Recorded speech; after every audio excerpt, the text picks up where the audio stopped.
What are you? The National Weather Service in Cleveland has issued a special marine warning for near shore and open waters from Avon Point, Ohio to Willow, until 6:30 p.m. Eastern Daylight Time.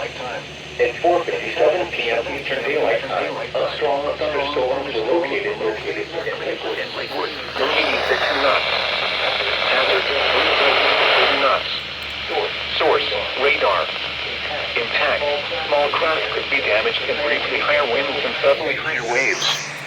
Locations impacted include Cleveland and Willowick. Frequent lightning is occurring with these storms. If caught on the open water, stay below deck if possible. Keep away from ungrounded metal objects.